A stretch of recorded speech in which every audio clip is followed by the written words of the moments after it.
Welcome to another episode of Fill in the Blank. I'm joined with Evan Ewing. Take two. Take two. Operation Frankton, Evan. What comes to your mind when I say Operation Frankton? Military fuckery is what I think. Well, Operation Frankton was a commando raid on the shipping in the German-occupied French port of Bordeaux in southwest France during the Second World War. The raid was carried out by a small unit of Royal Marines known as the Royal Marines Boom Patrol Detachment, the RMBPD. Part of a combined operations inserted by HMS Tuna, N-94, captained by Lieutenant Commander Dick Rakes, who earlier had been awarded the DSO for operations while in the commando of submarine HMS Seawolf. Would be also known as the Special Boat Service. So the plan was for 6 kayaks, called canoes by the British, to be taken to the area of Girardi Estuary by submarine. The 12 men would then paddle by night to Bordeaux. On arrival, they would attack the docked cargo ships with limpet mines and then escape overland to Spain. 12 men from No. 1 section were selected for the raid, including the commanding officer Herbert Blondie Hassler, and with the reserve Marine Colley, the total of the team outnumbered 13. So one canoe was damaged while being deployed from the submarine, and its crew therefore could not take part in the mission. Only 2 of the 10 men who launched from the submarine survived the raid. Hassler and his number 2 in the canoe, Bill Sparks. Of the other 6 were executed by the Germans, while 2 died of hypothermia. So the whole summary of this: Operation Frankton was a British to attack German subs and bomb them by use of canoes.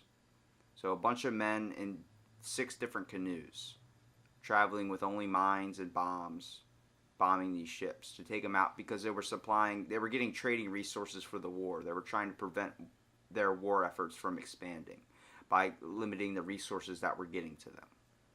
Sounds like big brain shit. It's definitely someone went through the time to devise this little plan because it's an experience. Well, the background behind the plan: the Royal Marines Boom Patrol Detachment, also known as the RMBPD, was formed on the 6th of July, 1942, and based at South Sea, Portsmouth. The RMBPD was under the command of the Royal Marines Major Herbert Blondie Hassler, with Captain J.D. Stewart as second in command. The detachment consisted of 34 men and was based at Lumps Fort, and often exercised in the Portsmouth harbor and patrolled the harbor boom at nights. The Bay of Biscay port of Bordeaux was a major destination for goods to support the German war effort. In the 12 months from June 1941 to 1942, vegetable and animal oils, other raw materials, and 25,000 tons of crude rubber had arrived at the port. Hassler submitted a plan of attack on the 21st of September 1942. The initial plan called for a force of 3 canoes to be transported to the Girardi Estuary by submarine, then paddle by night and hide by day, until they reached Bordeaux 60 miles from the sea, thus hoping to avoid the 32 mixed Kriegsmarine Marine ships that patrolled or used the port. On arrival, they hoped to sink between 6 and 12 cargo ships, then escape overland to Spain. Permission for the raid was granted on the 13th of October 1942, but Admiral Louis Mountbatten, chief of combined operation, increased the number of canoes to be taken to 6. What kind of mind would think that 6 canoes with mines would be the best plan of attack on submarines? But it is the act of night. But how do you come to that conclusion to use canoes? Are they picked up on radar? Canoes? Yeah. I guess not. They wouldn't have to be. If that were the case, that's like... Well, the whole point of using the canoes was that they had sea mines in the water around some of the German ships. So while trying to avoid basically like German ships at night searching the boats and stuff in the perimeter, they had to also avoid these mines. But it's powered by the- men traveling all these miles on canoes against weather conditions. And there were no motors at all? No. They were just paddles. That sounds fucking crazy. Sounds like an Olympic, like, triathlon Yeah. type stuff. Just, like, having to steer around, like, mines to drop a fucking bomb into the water. Then hightail it out of there. It's just crazy to think, dude. Well, Mountbatten had originally ordered that Hassler could not take part in the raid because of his experience as the chief canoeing specialist, but changed his mind after Hassler, the only man with experience in small boats, formally submitted his reasons for inclusion. The RMBPD started training for the raid on the 20th of October 1942. The training included canoe handling, submarine rehearsals, limpet mine handling, and escape and evasion exercises. The RMBPD practiced for the raid with a simulated attack against Deptford starting from Margate and canoeing up the Swale. The Mark II boats were given this better specification to enable heavier loads to be carried. The Mark II canoes, which were given the code name of Cockle, these were also known as the Cockle Warriors, which we'll talk about later. That's what their official title was, were selected for the raid. The Mark II was a semi-rigid two-man canoe with the sides made of canvas, a flat bottom, and 15 feet in length. When collapsed, it had the capability of negotiating the narrow confines of the submarine to the storage area.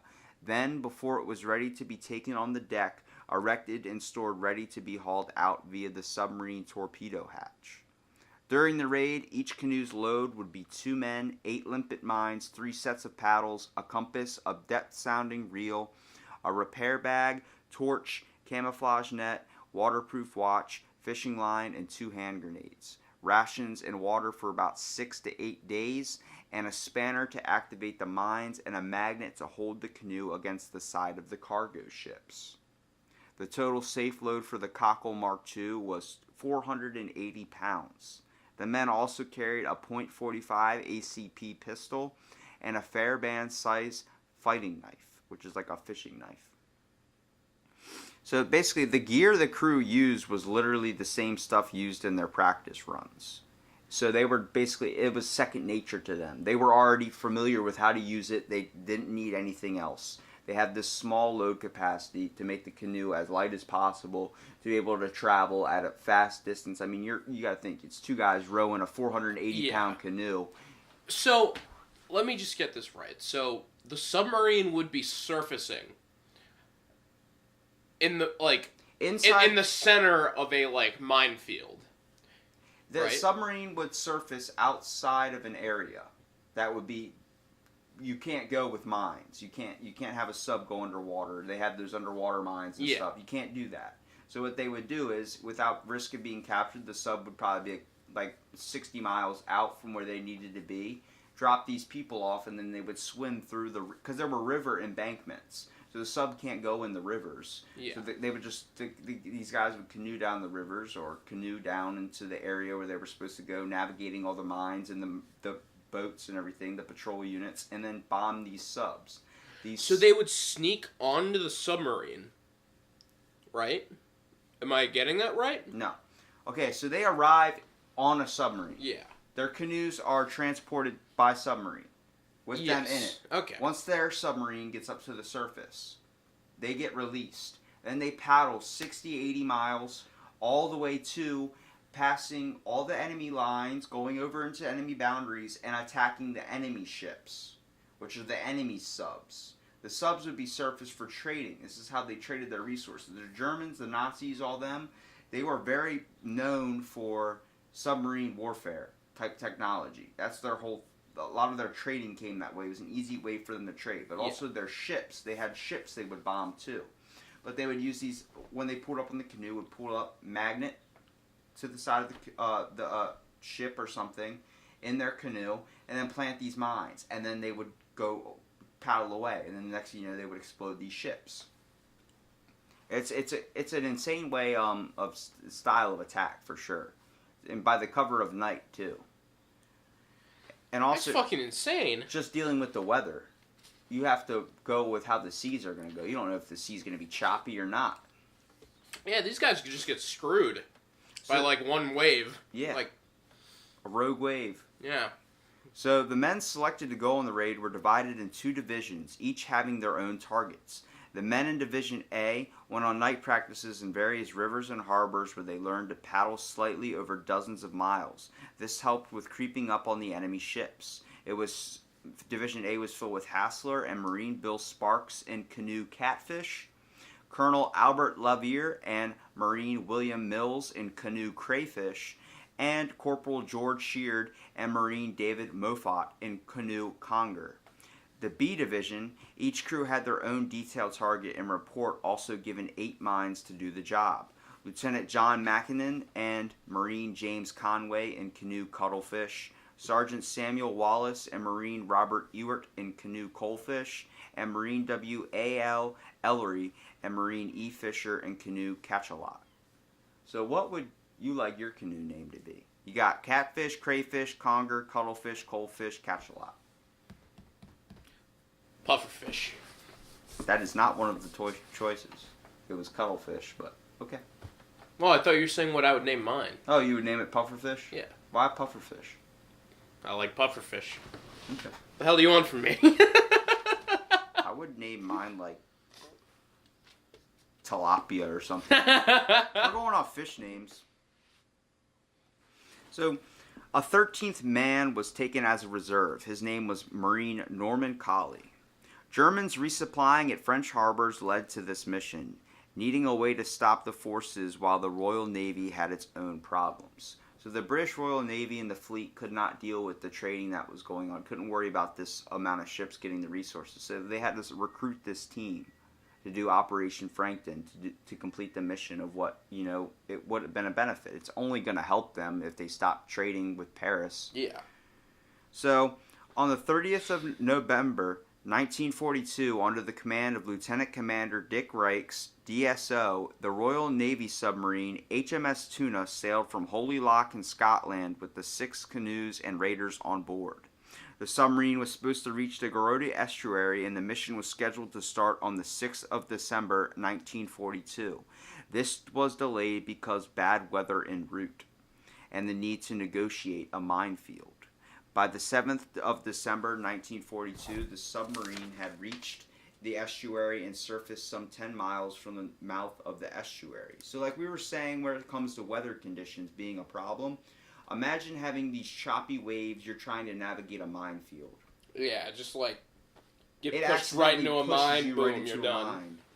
So canoe Catchalot's hull was actually damaged while passing out of the submarine hatch. So it only just left 5 canoes to start the raid.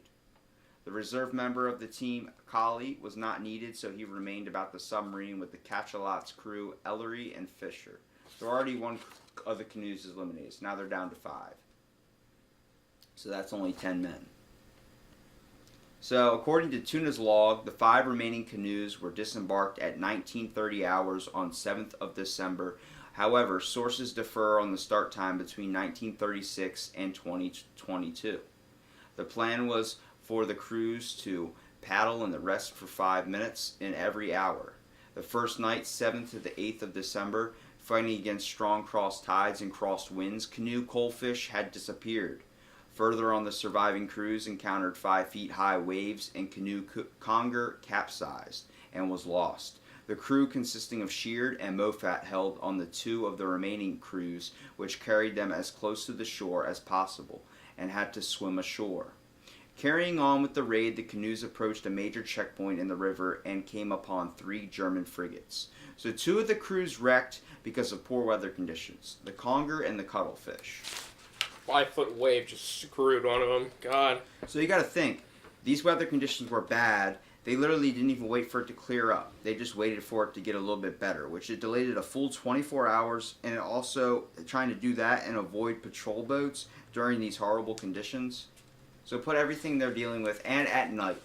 You're trying to function around landmines, choppy water at night. There's a reason why, like, there's so many World War II buffs. There's a reason if someone puts this on your desk and they're like, that's a suicide mission. Well, you're going on it anyway. Alright, shit. So lying flat on the canoes and paddling silently, they managed to get by without being discovered, but became separated from Mackinnon and Conway in canoe cuttlefish. That's one of the ones that went down. On the first night, the 3 remaining canoes, catfish, crayfish, and coalfish, covered 20 miles in 5 hours and landed near St. Vivian du Mont. What happened to the third one? What do you mean? Because the 2 capsized. What happened to the third one? The one didn't get to leave. Oh, shit. Yeah, fuck. The one didn't even get to go on the mission. He's like the guy that they had to stay back with the reserve guy on the submarine. It's like when the Neil Armstrong and Buzz Aldrin went to space, and the one guy stayed in the spacecraft while the others walked on the moon. So, you know, they've already paddled over 20 miles now in 5 hours. So while they were hiding during the day and unknown to the others, Wallace and Ewart and Coalfish had been captured at daybreak near the Point d'Argrave lighthouse, where they had come ashore. By the end of the second night, 8th to 9th of December, the 2 remaining canoes, catfish and crayfish, now that Coalfish got captured, had paddled a further 22 miles in 6 hours. The 3rd night, 9th to the 10th of December, they paddled 15 miles, and on the 4th night, the 10th to the 11th of December, because of the strong ebb tide, they only managed to cover 9 miles. The original plan had called for the raid to be carried out on the 10th of December, but Hassler now changed the plan. Because of the strength of the tide, they had a short distance to paddle, so Hassler ordered they hide for another day and set off and reach Bordeaux in the night of 11 to 12 of December. After a night's rest, the men spent the day preparing their equipment and limbit mines, which they were set to detonate at 2100 hours. Hassler decided that catfish would cover the western side of the docks and crayfish the eastern side. Now being limited to only 2 canoes, they had to devise a strategy to work together to make sure that they could destroy everything there instead of just leaving some of it, because they only had 8 mines each, so every little bit had to count. They had to put it in proper key points. So in Bordeaux, the 2 remaining canoes, catfish and crayfish, reached Bordeaux on the 5th night, 11th to 12th of December. The river was flat, calm, and there was a clear sky. The attack started at 2100 hours on the 11th of December. Hassler and Sparks and Catfish, attacking shipping on the west side of the dock, placed 8 limpet mines on 4 vessels, including a spur breacher patrol boat. A sentry on the deck of the spur breacher, apparently spotting something, shone his torch down toward the water, but the camouflage canoe evaded detection in the darkness. They have planted all their mines and left the harbor with the ebb tide at 45 hours. At the same time, Lavier and Mills and Crayfish had reached the eastern side of the dock without finding any targets, so returned to deal with the ships docked at the Bazins. They placed 8 limpet mines on 2 vessels, 5 on a large cargo ship, and 3 on a small liner. On their way downriver, the 2 canoes met by chance on the Isle Cazot. They continued downriver until 6 hours, when they breached their canoes near Saint-Jean-des-Blés and tried to hide them by sinking them. The 2 crews then set out separately on foot for the Spanish border. After 2 days, Lavier and Mills were apprehended at Montlagarde by the Gendarmerie and handed over to the Germans. Hassler and Sparks arrived at the French town of Ruffec, 100 miles from where they had beached their canoe, on the 18th of December, 1942. So, out of the 2 crews, they've dished their canoes, they've set the bombs, they've done all this. Now they've been walking for 2 days. Lavier and Mills. So, do you remember what canoe Lavier and Mills were on? No. Out of the 2 remaining canoes were Catfish and Crayfish. So they were on Crayfish. So Lavier, the 2 guys that were captured were on Crayfish. They got captured. So now we're just down to the Catfish that had Hassler and some other guy on there. So you got to think. Out of all these men, you only have 2 left. The other 2 got captured. You have to chalk up that are dead. So Hassler and Sparks arrived at the French town of Ruffec, like I said, 100 miles from where they had beached their canoe. They made contact with someone from the French resistance at the Hotel de la Toque Blanc and were taken to a local farm. They spent the next 18 days there in hiding. They were then guided across the Pyrenees into Spain. It was not until the 23rd of February 1943 that Combined Operations Headquarters heard via a secret message sent by Mary Lindell to the War Office that Hassler and Sparks were safe. On the 2nd of April 1943, Hassler arrived back in Britain by air from Gibraltar, having passed through the French Resistance Escape Organization. Sparks was sent back by sea and arrived. So they've literally been hiding for like 2 months. The whole government thinks they're dead. They don't know. They haven't heard any contact, and they finally get contact. Hey, we're still alive. We've been traveling and trying to hide in secret from the Germans. So the aftermath. On the 10th of December, the Germans announced that a sabotage squad had caught on 8th of December near the mouth of Gironde and finished off in combat. It was not until January 1943, in the absence of other information, all 10 men on the raid were posted missing until news arrived of 2 of them. Later it was confirmed that 5 ships had been damaged in Bordeaux by mysterious explosions. This information remained until new research in 2010 revealed that the 6th ship had been damaged, even more extensively than any other 5 reported. This research also revealed that the other 5 ships hold were back in service very shortly afterwards. So their plan worked, but it was temporary. It didn't do a whole lot of damage. Like, they fixed them back up and got them back on there. But it might have slowed them down a little bit of time for the Royal Navy to be able to. Every little bit adds up and wins a war, you know? Like, shit. Like, imagine being a soldier tasked with that mission. Like, it's thrown upon your desk like a suicide mission. You got to go into your head knowing that. And these guys just imagine escaping through the jungles and trying, like, to get out of this area in Spain. That must have been the most intense couple of months of those men's lives, you know? Like. And then only 2 of them coming back of, like, the 5 that went. So were they killed after being captured? The 10 men? Yeah. Yeah. That's fucked. The 2 guys were killed for sure. They were executed by the Germans. But the 10 men, the other guys didn't even make it, that went down in just the weather conditions. Or not the other 10 guys, the other 8 guys that just went down in weather conditions. 2 of the men got captured and killed. And the other 2 made it through the jungles and survived. So for their part in the raid, Hassler was awarded a Distinguished Service Order and Sparks a Distinguished Service Medal. Lavier and Mills were also recommended for the DSM, which at the time could not be awarded posthumously, so insteadly they were mentioned in the dispatches. Those are the 2 guys that got captured and killed. They were awarded a medal, but they were just put in the newspaper, not really. Can't give a missing person, maybe to their family.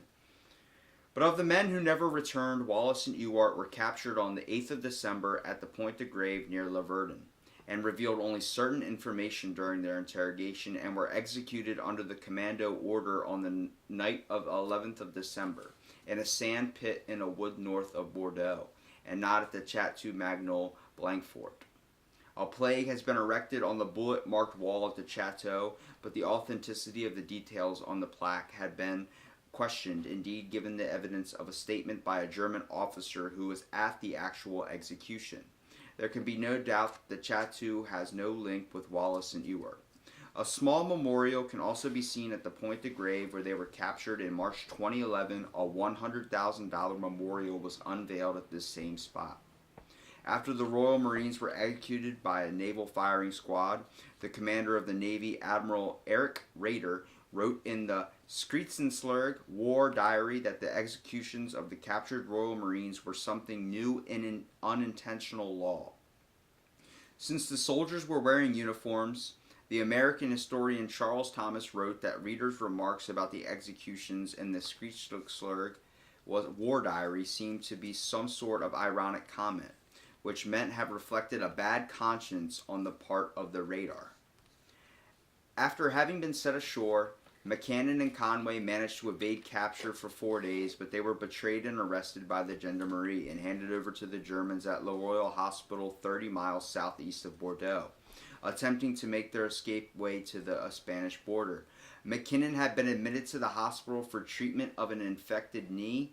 The exact date of the execution is not known. Evidence shows that McCannon, Laviere, Mills, and Conway were not executed in Paris in 1942, but possibly in the same location as Wallace and Ewart under the commando order.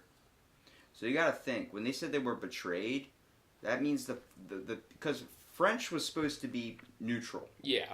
So they were trading with the Germans and also helping us out. They betrayed us. And two of them escaped told through the the Germans. French escape. Yeah. You know? So they were good French and they were bad French. Like they were on our side and they also weren't. They seemed like, how is this going to benefit me in the long run? That was their whole aspect of everything. So just hearing all this from these guys, what has already come to your conclusion on just the operation in general? They were known as the Cockleshell Hero Royal Marines. They sound like actual action heroes, you know? Like that kind of... And because they're not like action here. Like they're normal soldiers. Like a lot of people could have been in that situation, but a lot of people weren't. These guys rose to their occasion and fucking... Well, they finally got a permanent memorial unveiled in Conway in the city of Stockport on the 10th of December in 2017. It's known as the Cockleshell War Hero Memorial. In a 1955 fictionalized version of the story was told in the film The Cockleshell Heroes, made by Warwick Films, and starring Anthony Newley, Trevor Howard, Christopher Lee, David Lodge, and Jose Ferrer, who was also the director. Christopher Lee, I loved, this sounds like a movie. That kind of operation, that's a total, I'd love to see that, actually. I might look that up later. Well, the film was a box office hit in 1956 and was quickly followed by the publication of Brigadier C.E. Lucas Phillips' book of the same name. Blondie Hassler had connections with both the film and the book. He hated the title of both and walked away from his role as a technical advisor for the former to try and set the matter right in the later years. In June 2002, the Frankton Trail was opened, a walking path which traces the 100-mile route taken that occupied through France on foot by Hassler and Sparks. The Frankton Souvenir is an Anglo-French organization set up to keep alive the story of the raid. It plans to develop the trail and install explanatory plaques at key points. On the 31st of March 2011, a memorial to the Cockleshell Heroes and 3 French individuals were dedicated, made from Portland stone. It was transported across care of Brittany ferries. The memorial cost about $80,000. That sounds like a vacation. Just to go and tackle that trail and then visit the war memorial. It's not just a vacation. Not vacation, it's history. like a journey, you know? Yeah. Well, you got to think. Out of all these miles they're traveling canoes and having to walk 100 miles, what? Who has the strength and determination, but also fear of knowing if you get captured? But just all in the mindset of you're doing this to help your country. You're doing this to save your mom back home, your brother back home, your family. That's what had to have gotten them through it. Jesus. That fire that burns in us to keep us going and pushing when it seems like you should just give up. When life, that's what really sets in your perspective when you're thinking it's just too hard. Yeah, but there's been people in harder situations than you could ever even think to imagine. And the fact that you have this opportunity, don't you want to see if you can overcome it? Don't you want to see if you can move on? When someone gets a terminal illness, do you want to see that you can move past it? Don't you want to see you can overcome it? You want to try your best. You want to make sure you're in control of your life, not someone in control of your own. And the fact that they're doing this to try and help their country because they believe in something so much really brings into the all aspects of what really fuels war. Is it devotion? Is it just curiosity? Is it the art of being the top dog? What is it? There's many factors that play, and you can chalk it up to anything. But the fact that someone could have such willingness to go on and move forward, knowing that your friends are dead and captured, and it's like no one knows you're alive out there. They think the same thing of you, so you know no search teams are looking for you, is ridiculous. What an excellent story. God. It's definitely something that should be more popularized. I mean, I know it's not in our history, but like I said before, it's something, it's history, it's human history, it's human perseverance to continue forward when it seems like all hope is lost. Like, it is part of, because they were part of the Allied forces, you know? Like, yeah, but it's not part of America. American It doesn't glorify history, yeah. America, so they're not going to teach us about it. Well, I'd much rather learn about this than Magellan circumnavigating Magellan. the freaking globe. Which is also important, but fuck. It's not. It's not relatable. 6 canoes attacking German forces and traveling 100 miles and... Like, the farther back you go, the more it's like a fairy tale, almost. Like a... It's definitely something out of a story book. And that's just like... I called it a story. It's like a war. It's like a war story where it's like you feel like the results got exaggerated, but this is what really happened. Yeah, like there's documented information on it. Like just taking out all of the possible exaggerations in your head, like just like the boat's getting knocked over by rogue waves and like having to traverse through mines. It's like the most like mundane that could possibly be. Is like still insane. I think like, we need to take the trip to Portland and see this memorial of the epic. Cockleshell heroes. That'd man. be awesome, dude. Well, for anybody that enjoyed this fill in the blank on the Cockleshell heroes, look up. It's called Operation Frankton, and like I said, it was a commando raid on the shipping in the German-occupied French port of Bordeaux in southwest France during the Second World War. Sponsored by the United Kingdom. And shout out to the Royal Navy, the Queen's Men. Thank you, Evan, for being on this episode of Fill in the Blank. And excellent episode. If this topic interests anybody, look it up. Operation Frankton.